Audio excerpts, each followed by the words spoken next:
முருகனுக்கு விசேஷமான வைகாசி விசாகம் மே 30 சனிக்கிழமை வருகிறது.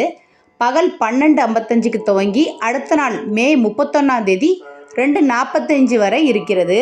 வைகாசி விசாகம் அப்படின்றது என்னன்னா, தமிழ் மாதமான வைகாசியில் விசாக நட்சத்திரமும் பௌர்ணமியும் இணைந்து வருகிற புனிதமான நாள். விசாக நட்சத்திரம் அப்படின்னா 6 நட்சத்திரங்கள் இணைந்த கூட்டம்.